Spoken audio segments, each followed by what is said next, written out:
Okay? Ayan, no, ito yung mga blessings, no, guys. And, ibig sabihin nito, mga kapiksi, pagpapalain at ibiblessed kayo, magiging maalwan. Ito yung mga blessings in disguise. Ibig sabihin nito, dumanas man kayo ng mga problema, mga pagsubok, mga challenge, sa pag-abot ng mga pangarap mo, dadating din, matatapos din yan, guys. This will come to an end, and pagkatapos niyan, di ba, magiging maaliwalas din yung buhay mo, pagpapalain at ibibless ka rin. Parang yung ano lang guys, typical na kapag naka-experience tayo ng bagyo, di ba? May bagyo, may ulan, malakas na bagyo, malakas na ulan.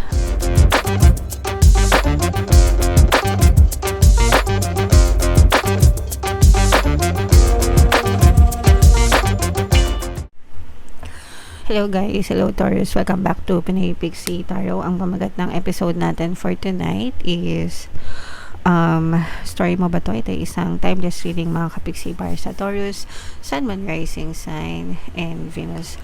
So, sa reading na to guys, titingnan natin where you are right now, mga potential and challenges nyo, what you need to focus on, your past, present, future energy, mga suggested approach, and yung potential future ng story nyo. So, unahin natin tong deck na to guys. Ito yung angel messages para sa nyo, at saka itong isa naman is yung love message mga kapiksi.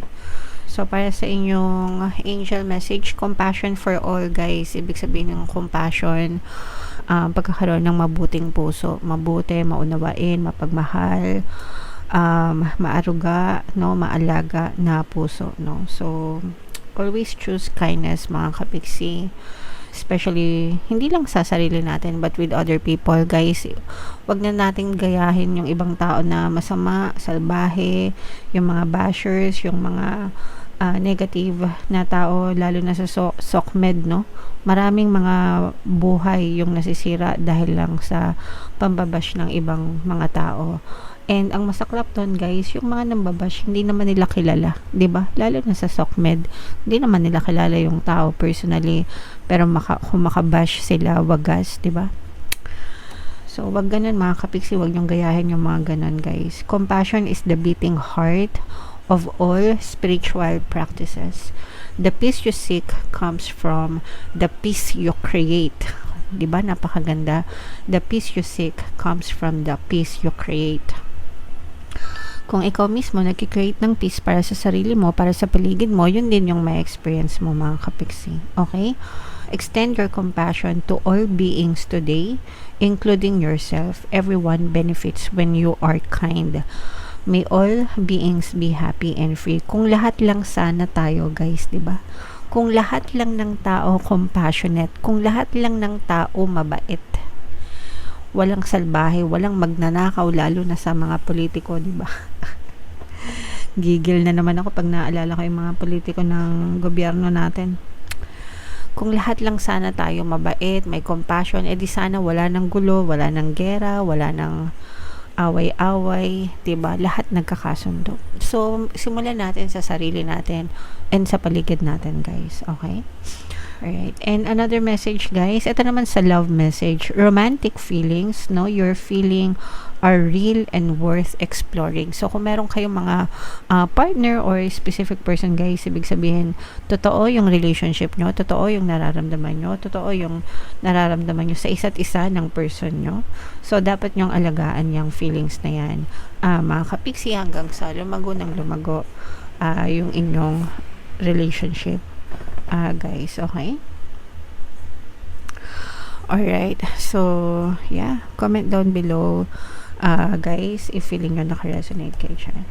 So, shuffle natin to, guys, hanapin natin yung energy ng Taurus. Habang sinashuffle natin to, guys, panoorin nyo muna yung video natin regarding sa ating paano mag-manifest ng abundance video cards. Kapiksi, sawa ka na ba sa mga struggles at hirap sa buhay mo? Masipag ka ba at masikap sa buhay ngunit hindi ka pa rin umaasenso? Ilang beses ka na bang nag-attempt magnegosyo at mag-invest pero palagi ka pa rin nalulugi?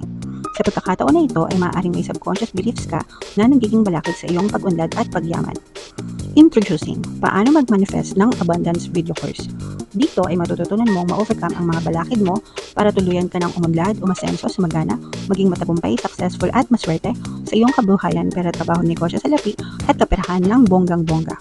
Dali, mag-send na ng email sa pinoypixie@gmail.com at simulan na ang iyong pagyaman ngayon. Alright, so sa lahat ng gusto mag-avail ng course guys, meron tayong paano mag-manifest ng abundance video course, paano mawala ang third party, at magkaroon ng harmonious na relationship, paano pabalikin sa ex reverse breakup. Sa mga interesado guys, mag-send lang kayo ng email sa pinaypixitaro@gmail.com. And sa mga naghahanap guys ng pampaswerte na lucky charms or bracelet, aventuring tsaka citrine, may makita kayong link sa description box. Money shaker jars available na guys, mag-WhatsApp lang kayo, nasa link, nasa comment tsaka sa description. So, Taurus guys, kayo ay represent ng Queen of Pens. Where you are right now, mga kapiksi, take what resonates only, guys. Ito yung mga problema, guys, no? Mga problema, mga challenge, mga pagsubok. So, for some of you, pwedeng nakaka-experience kayo ng mga pagsubok or challenges ngayon, guys. Okay? So, medyo mag-ingat-ingat na lang kayo, mga kapiksi. Paghandaan, maging malakas guys, no? Lilipas din yan pagdating sa mga pagsubok guys. Palagi ko nga sinasabi sa inyo, normal naman yan mga kapiksi. Dumadating talaga tayo dyan sa point na yan guys. Ang importante is lakasan nyo yung loob nyo, have faith, magtiwala kay universe, palagi magdasal, and sabihin nyo lang guys, this too shall pass, lilipas din yan, magiging ma-okay din ako, malalampasan ko rin ito, okay?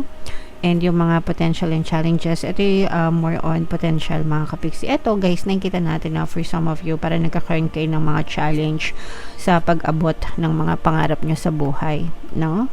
Yung mga pangarap nyo, yung mga dreams nyo, pwedeng nagkakaroon kayo ng difficulties reaching out for your dreams. Pero guys, no, normal naman yan. Kasi kung madali, di ba, di lahat sana ng tao successful. Kung madali, edi lahat sana ng tao mayaman na. Kung madali, lahat sana ng tao okay na, 'di ba? Normal 'yan mga kapiksi, pero kailangan mo ring isipin na kung kaya ng iba, kaya mo rin. Kung nagawa ng iba, magagawa mo rin. And lahat naman 'yan pare-parehas ng pinagdadaanan, no? Lahat tayo dumadaan tayo sa mga butas ng karayom, no? Kailangan lang natin magsikap, 'di ba? Maging consistent, maging palaban, guys. Hanggang sa malampasan natin yung mga problema, mga kapiksi. Okay? And what you need to focus on, guys, kailangan mo lang magkaroon ng burning desire sa puso mo, sa dibdib mo. Kumbaga, if meron kang burning desire, kailangan kong mag-succeed, kailangan kong mapatunayan sa sarili ko na kaya ko, 'di ba? Gustong-gusto ko 'to, hindi ako titigil hanggang hindi ko 'to nakukuha. Hindi ako sasuko. Kung meron kayong burning desire na gano'n sa puso nyo, hindi kayo susuko talaga. So, kailangan nyong mag-focus doon. Kailangan nyong paigtingin yung nararamdaman nyo, no? Para sa mga pangarap nyo sa buhay. Wag na wag kayong susuko, guys. In your recent past, ito naman mga kapiksi, yung iba sa inyo guys, pwedeng stable naman yung inyong pamumuhay, maganda yung pundasyon ng buhay nyo. Pwede rin kasi guys na kumbaga, 'di ba, alam niyo yung sinasabi nga ng gulong ng palad, kanta ng mga matatanda. Napakanta tuloy ako, para na rin tuloy ako matanda. Yung sinasabi nila, gulong ng palad, gulong ng buhay, minsan nasa taas, minsan nasa ilalim. So, pwedeng narating nyo na rin kasi yung taas dati, tas pwedeng nasa baba kayo ngayon, pero iikot ulit yan guys, pwede ulit kayong tumaas, okay? So, ang importante is maging consistent kayo sa pagkilos guys. Hindi porket naghirap kayo or nagka-problema kayo is habang buhay na kayo nasa baba. Pwedeng nyong mabago yan. Pwedeng nyong paangatin ulit yung inyong buhay, mga kapiksi. Okay? Ayan, no, ito yung mga blessings, no, guys. And ibig sabihin nito, mga kapiksi, pagpapalain at ibiblessed kayo, magiging maalwan. Ito yung mga blessings in disguise. Ibig sabihin nito, dumanas man kayo ng mga problema, mga pagsubok, mga challenge, sa pag-abot ng mga pangarap mo, dadating din, matatapos din yan, guys. This will come to an end, and pagkatapos nyan, di ba, magiging maaliwalas din yung buhay mo, pagpapalain at ibibless ka rin. Parang yung lang guys, typical na kapag naka-experience tayo ng bagyo, di ba? May bagyo, may ulan, malakas na bagyo, malakas na ulan sa atin. Pero pagkatapos ng bagyo, 'di ba, huhupa din 'yon, titigil din, and pagkatapos nun lalabas din yung si Haring Araw, sisikat din 'yan, and matutuyo din yung mga daan, kalsada, no, and makakapagsimula na ulit kayo na bumangon. So ganun lang, guys. So ito yung mga blessings in disguise, mga kapiksi. Kapag atas ng mga problema nyo, mahahawi din yan, matatapos din yan, and ibibless din kayo, guys. Okay? So i-look forward nyo yung mga blessings na yan, guys. In the near future, ito mas magkakaroon ng maliwanag. Sabi ko na, ito na nga, maliwanag na buhay. Ano pang maliwanag? Mas maliwanag. Bukod sa maliwanag yung buhay nyo, maliwanag din yung isip nyo, guys, no? Kasi nga, malalampasan nyo rin yung mga problema, and dadating din yung time in the future na magiging maaliwalas yung isip nyo, makakapagplano kayo, kalmado. Kasi kapag maaliwalas yung isip, kalmado, mas nakakapag-isip ng maayos, mas nafo-focus yung energy sa mga ayos na bagay, mas nagkakaroon ng malinaw na direksyon yung buhay, guys. Okay? And yung mga suggested approach, guys, maging competitive kayo, no? Yung iba kasi, kunwari may susubukin, may gagawin na ganyan, tapos kapag naka-experience ng difficulties, susuko na agad, ay ayoko na, ang hirap naman, give up na ako, quit na ako. So dapat sa kabila ng mga challenges, wag kayo basta-basta susuko. Dapat yung mindset nyo, kaya ko yan, 'di ba? Sabi ko nga, kung kaya ng iba, kaya nyo rin, 'di ba? So wag kayo basta-basta susuko, mga kapiksi. Patunayan nyo sa sarili nyo mismo na kaya nyo. Hindi nyo kailangan patunayan sa ibang tao, no, kung ano yung kaya nyo, but you have to prove to yourself, sa iyo mismo, sa sarili mo mismo, na kaya mo. Okay? Kaya mo. And what you need to know, eto guys, mag-ingat naman kayo sa mga manloloko, kasi marami talagang mga mandarambong nowadays, guys, no. Kalat na yan, naglipana na yan, hindi lang naman yan sa Pilipinas, sa buong mundo yan, guys, no. Maraming manloloko, so ingat-ingat na lang din kayo, mga kapiksi, para hindi kayo mabiktima ng mga manloloko. And your hopes and fears, this is more on hopes, guys. Be kind to yourself, no? Alam natin na syempre responsable kayo, gustong-gusto niyo ma-achieve yung mga goals, yung mga pangarap niyo, pero wag naman dumating sa point na sobrang pinaparusahan mo na yung sarili mo, no? Sobrang higpit mo sa sarili mo. Kailangan nag-enjoy ka rin, kailangan sinasabayan mo ng fun, di ba? Ano pang point ng pagsisikap mo kung burnout ka naman, kung stressed ka naman, 'di ba? Hindi rin masaya. So dapat nagsisikap ka, but at the same time may saya na kasama. Okay? Alright. And yung potential future nito, eto guys, matatapos din yung mga problema nyo. This is ending, no? This is ending, and this is no beginning, mga kapingsi.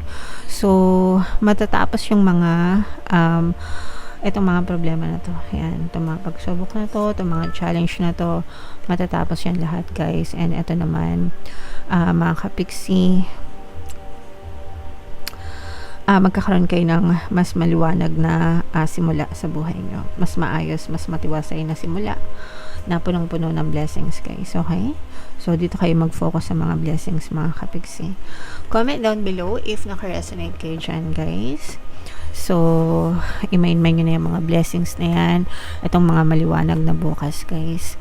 Ito yung ating 2026 kapalaran. Ito naman yung ating success stories ng paano mag-manifest ng abundance video course. Click here to subscribe, guys. Thank you for liking, sharing, and subscribing. See you next time. I love you all. Have a nice day. Bye-bye.